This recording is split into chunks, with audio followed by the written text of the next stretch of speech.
to Chess the Matthew. So on this video we will tackle about the Roy Lopez opening, in which on this video we will see the symmetrical trap from the Noah's Ark trap. For example, after e4, e5, knight f3, knight c6, and bishop b5, the Roy Lopez opening, in which the black here play a6 that actually attacks the bishop here and trying to have some question whether the white here will preserve his bishop or just surrender his bishop and capture the knight on c6 that actually the only defender to the e5, in which it was actually attacked by the knight on f3. So for example, after a6, the white here preserve his bishop by retreating it on a4 square, and here after knight f6 that actually attack the undefended pawn on e4, but the white here can simply castle on the king's side, in which the capture on the e4 will leads to an open e-file, in which the white here can simply have a counter attacking ideas after rook e1 and harass the knight on e4, and after the knight will be moved, then there will be a two attackers to the e5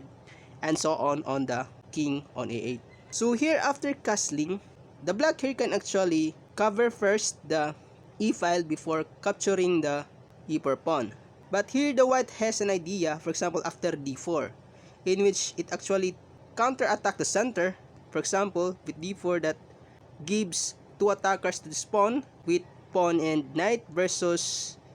the only defender on c6. For example, if the black here will grab this pawn, then still there is d takes e4. But the black here has a nice tricky trap after, for example, after knight takes d4. Because, for example, if the white here grab the knight first, for example, after e takes d4 and queen takes d4, we shall see on this position now that the white here is actually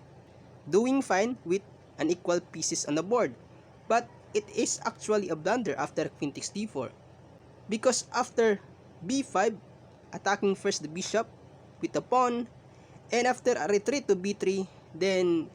it is actually alike to the Noah's Ark trap after c5. And the only difference here on this position is that the queen cannot actually go for queen to d5 to have a double attack from f7 to rook on a8 with bishop on b3, because there is knight on f6. And after, for example, a retreat to queen to e3, just defending his pawn, but there is a simple c4, and the white here loses his bishop on the spot, on the square of b3.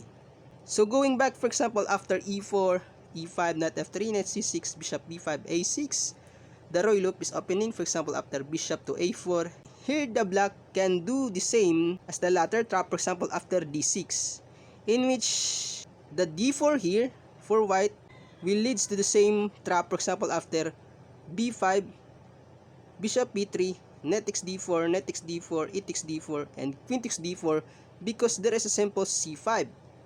Although the white here can play queen to d5 that have a double attack with a threatening mate on f7 and attack on rook a8, but there's simple bishop e6, and after queen c6 check and bishop d7 and queen to d5, but there's just a simple c4, and again the white here loses his bishop on the b3. Although, for example, after knight f6 here, in which it actually defend the d5, but for example after castling bishop e7, d4, and after knight takes d4, knight takes d4, and e takes d4, in which the queen takes d4 here is actually again a blunder, because it leads to the same trap from the Noah's Ark trap. So going back after, for example, after e takes d4, the white here should play the move e5 first to avoid his bishop to be trapped on b3 with these three little pawns of black. Because after knight g8, for example, the queen takes d4 here doesn't really put his bishop on danger on b3, because after b5, bishop b3, and c5, because there is a nice tricky trap for white here after bishop takes f7, giving a check to the king. And for example, after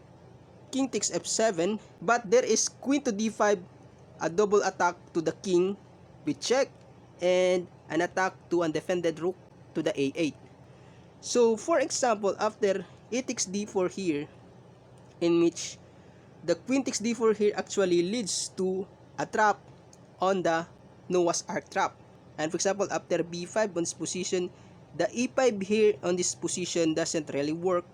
That leads to his bishop to be safe against this pawn avalanche from this counter attack to the knight because of the c5. Again, there is two pawns that attacks two pieces. So for example, after queen to f4, he cannot go this squares because there is knight, and after knight g8, bishop b3, c4, and we shall see in this position now that this bishop is actually imprisoned on b3. So after for example queen to f3, attacking the undefended rook on a8, but there is just a simple rook b8 saving his rook, and after queen to g3 with an idea, for example, after the black here grab the bishop, but there is just simple counter attack after queen takes g7, and the black will immediately lose his rook on a8, but there is just simple g6. And after e6, again with an attack to the rook on b8, opening some diagonal, but still it doesn't work because after d6 and e takes f7 check and king takes f7, we shall see here on this position now that the bishop on b3 will be captured soon with this pawn on c4. So that's all. I hope you enjoyed this video, and please don't forget to subscribe.